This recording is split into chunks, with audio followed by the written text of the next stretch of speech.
Assalamualaikum warahmatullahi wabarakatuh. Pada pembelajaran matematika hari ini kita akan mempelajari mengenai ukuran penyebaran data. Apa saja yang termasuk ke dalam ukuran penyebaran data, kita coba lihat. Yang pertama adalah jangkauan atau range. Jangkauan merupakan selisih antara nilai maksimum dan nilai minimum yang terdapat dalam data. Untuk rumusnya, jangkauan ini disingkat sebagai R sama dengan X max dikurangi X min. Kita lihat contohnya. Tentukan range dari data 10, 6, 8, 2, dan 4 dengan menggunakan rumus R sama dengan X max min X min. Nah, dari data kita menentukan X max-nya adalah nilai yang terbesar, yaitu 10, dikurangi X min, nilai terkecilnya, yaitu 2. 10 dikurangi 2 sama dengan 8. Selanjutnya yang kedua adalah jangkauan kuartil atau disingkat JK. Jadi kita harus tahu kuartil itu apa. Jadi kuartil sama saja kita membagi data, setelah diurutkan kita dibagi menjadi 4 bagian yang sama. Kita perhatikan ilustrasinya sebagai berikut. Jadi kalau saya punya n data, sebanyak n data ini kita bagi menjadi 4 bagian, maka kita nanti bisa mendapatkan kuartil bawah atau Q1, kuartil tengah atau medianya atau Q2, dan kuartil atas atau Q3. Untuk menentukan jangkauan kuartil atau JK, JK sama dengan Q3 dikurangi Q1. Untuk lebih jelasnya kita lihat contohnya sebagai berikut. Yang pertama, contoh untuk n data ganjil. Diketahui data 7, 9, 8, 6, 5, 4, dan 6. Tentukan Q1, Q2, dan Q3. Langkah pertama adalah kita urutkan datanya dari yang terkecil sampai terbesar. Setelah diurutkan, kita tentukan banyaknya data. Nah, banyaknya data adalah 7. Kemudian kita bisa menentukan letak Q1 dengan menggunakan rumus X1/4 dikali N plus 1. N tadi adalah menyatakan banyaknya data. Tadi sudah kita dapatkan N-nya 7, tinggal kita masukkan ke dalam rumus. N-nya kita ganti 7. Kita peroleh X1/4, 7 ditambah 1, 8. 8 dibagi 4, 2. Jadi letak Q1-nya adalah pada data ke-2. Data keduanya berapa? Nah, data keduanya adalah 5. Selanjutnya kita mencari letak data letak Q2. Q2 bisa kita cari dengan menggunakan rumus X1/2 dikali N plus 1. Nah, dengan N-nya 7, setelah kita masukkan ke dalam rumus, kita hitung, kita dapatkan letak Q2 adalah pada data keempat. Nah, data keempatnya adalah 6, jadi besarnya Q2 adalah 6. Selanjutnya kita mencari letak Q3. Letak Q3 bisa kita gunakan rumus X3/4 dikali N plus 1. Letak Q3 nya terletak pada data ke-6. Data ke-6 nya adalah 8, sehingga Q3 nya adalah 8. Ini untuk data ganjil. Setelah kita hitung, kita sudah dapatkan Q1, Q2, dan Q3, maka JK-nya bisa kita tentukan. JK sama dengan Q3 dikurangi Q1. Q3-nya tadi 8. 8 dikurangi Q1-nya 5. 8 dikurangi 5, hasilnya 3. Selanjutnya contoh untuk N data genap. Diketahui data 6, 9, 8, 6, 5, 4, 4, 9, 8, 5. Tentukan Q1, Q2, dan Q3. Langkah pertama sama seperti tadi, kita urutkan datanya, kemudian kita tentukan banyaknya data. Nah, kita hitung banyaknya data ada 10. Sehingga untuk menentukan letak Q1, nah berbeda tadi rumusnya dengan N data ganjil. Untuk data genap, Q1 bisa dicari dengan rumus X1/4 dikali N plus 2. Tinggal kita masukkan N nya tadi 10, jadi X1/4 dikali 10 ditambah 2 sama dengan X1/4 dikali 12 sama dengan X3. Jadi besarnya Q1 adalah pada data ke-3, yaitu 5. Selanjutnya untuk menentukan besar Q2, kita gunakan rumus setengah dikali Xn/2 ditambah Xn/2 ditambah 1. Jadi data ke N nya tadi 10 dibagi 2 5, jadi X5 ditambah 1 X6. Data ke-5 nya adalah 6, data ke-6 nya 6 ditambah 6. Selanjutnya kita bagi 2, maka besarnya Q2 adalah 6.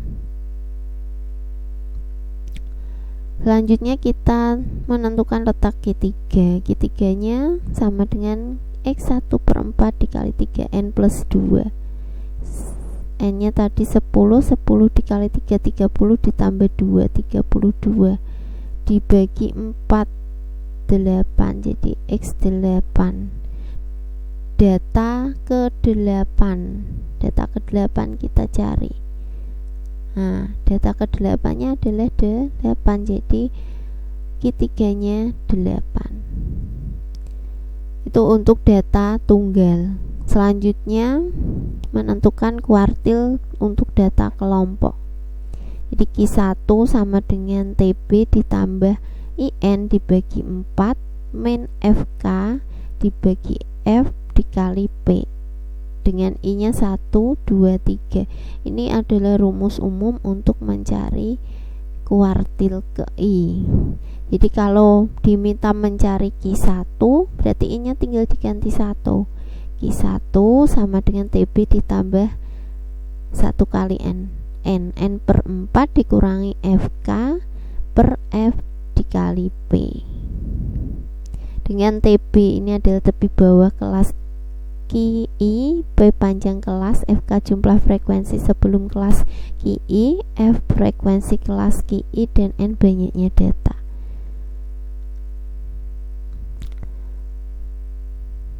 Untuk menentukan jangkauan semi interkuartil disingkat JS. JS ini bisa diperoleh dari Q3 dikurangi Q1 dibagi 2. Kita lihat contohnya. Tentukan simpangan kuartil dari data. Datanya data kelompok terdiri dari 6 kelas dengan N-nya banyaknya data adalah 40. Maka untuk mencari letak Q1, untuk mencari simpangan kuartil tadi kan Q3 dikurangi Q1 dibagi 2, maka kita mencari Q1 dan Q3 nya dulu.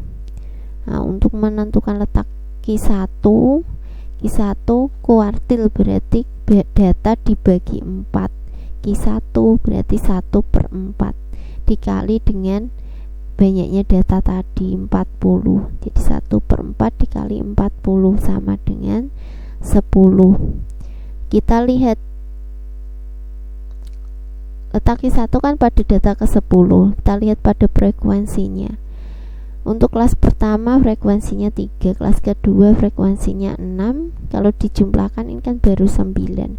Berarti Q1 nya ini nanti terletak pada data kelas interval ketiga, yaitu 55 sampai 59. Pada kelas interval ketiga, tepi bawahnya adalah 54,5. Dari mana? Dari 55 dikurangi 0,5.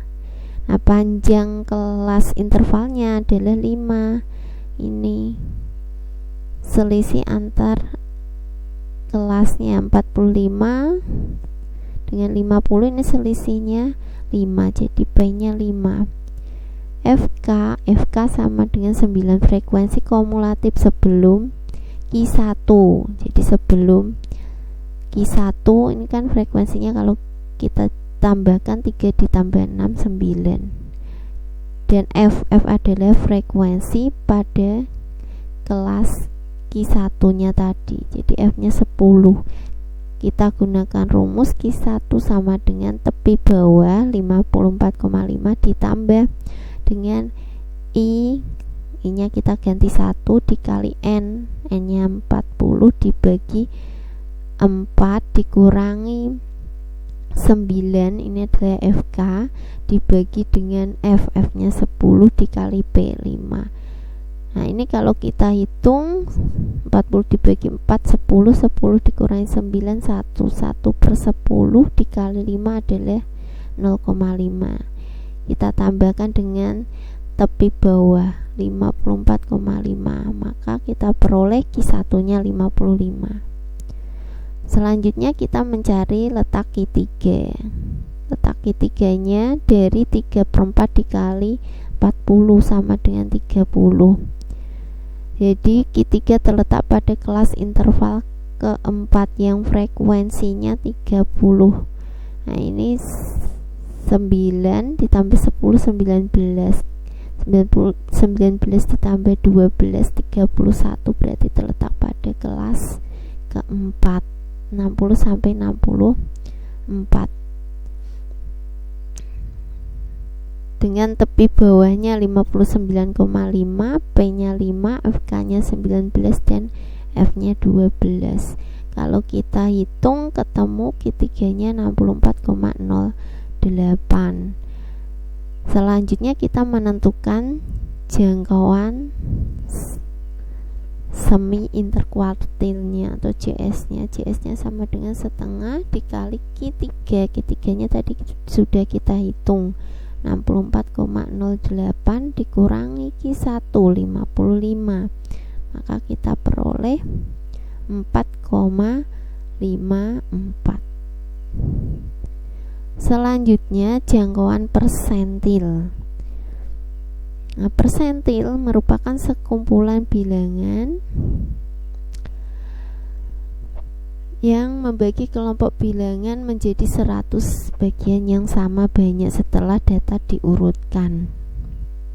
Jadi setelah kita mengurutkan data dari yang terkecil menuju data yang terbesar, nah kita bagi data tersebut menjadi 100 bagian, yang persen berarti 100.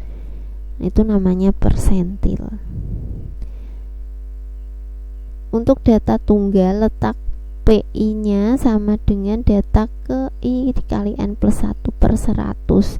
Dengan I nya ini bisa kita ganti dari 1 sampai 99. Oke, contoh, diketahui data 938456757.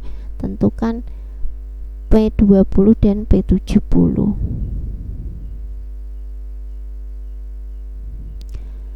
Langkah pertama kita urutkan datanya. Setelah itu kita menentukan letak P20. Nah, data ke-20, letak dari P20 ini merupakan data ke I dikali N plus 1. Nah, I nya kan ini 20 P20, jadi I nya 20 dikali N. N banyaknya data ini tadi ada 10 ditambah 1 dibagi 100, 20 dikali 11 220 ya, kemudian dibagi 100, maka data ke 21/5. Jadi nilai P20 adalah data kedua ditambah dengan 1/5 dari data ketiga dikurangi data ke 2. Nah, data ketiganya 5, data keduanya 4. Nah, 1 dikali 1/5. Kalau kita desimalkan menjadi 0,2 ditambah 4 jadi 4,2.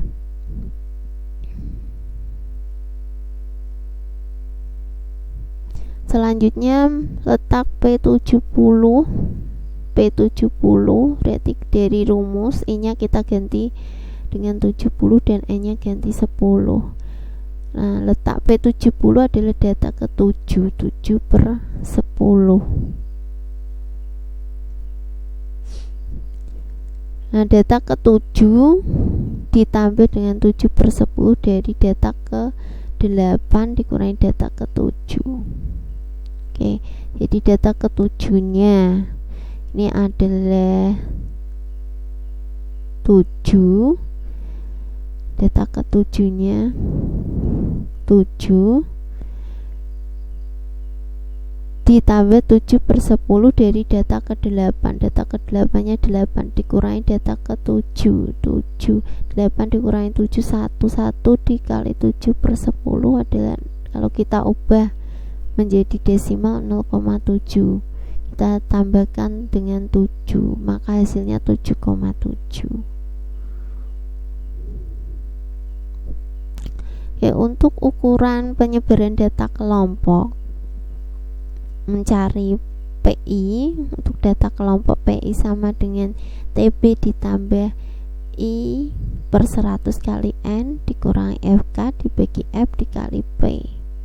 Nah, ini sama dengan tadi kita mencari kuartil, hanya saja pembaginya di sini diganti dengan 100. Kalau tadi kuartil dibagi 4, maka persentil dibagi 100.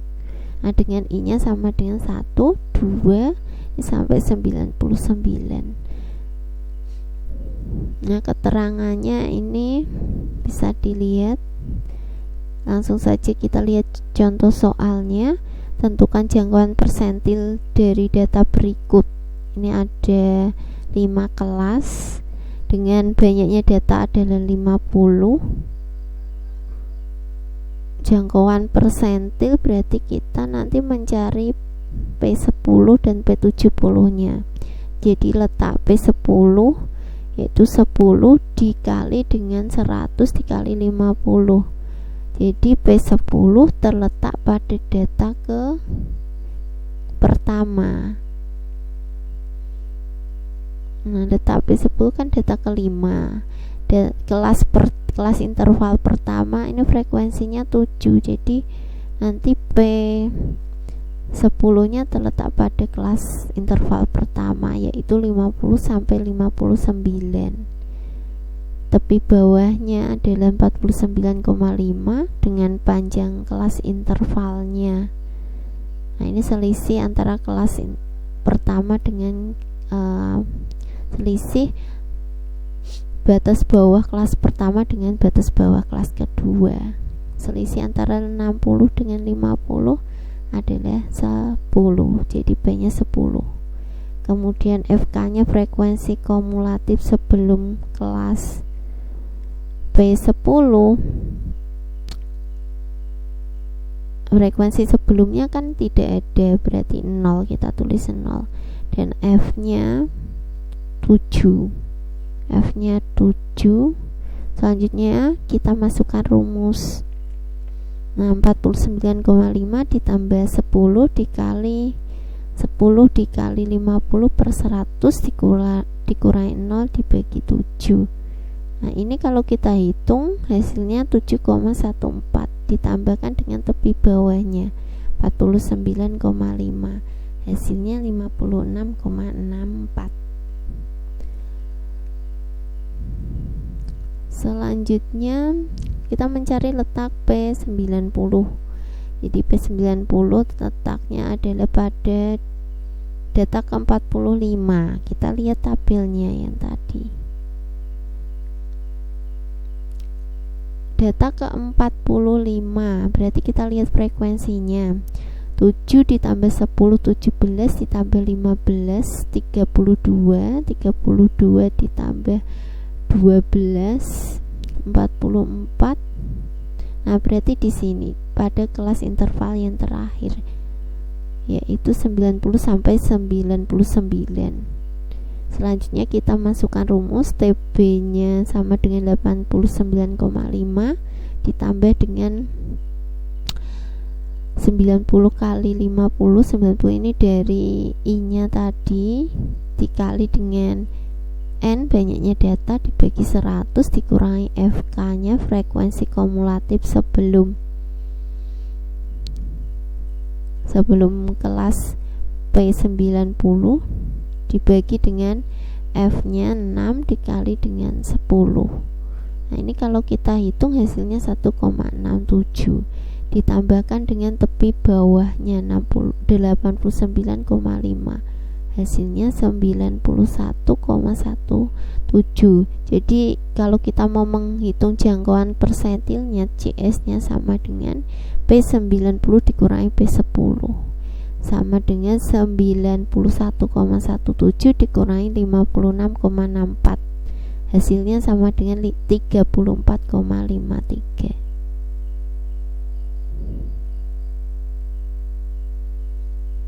Nah, demikian untuk pembelajaran matematika pada pagi hari ini. Untuk pertemuan berikutnya kita masih akan melanjutkan mengenai ukuran penyebaran data. Saya akhiri, wassalamualaikum warahmatullahi wabarakatuh.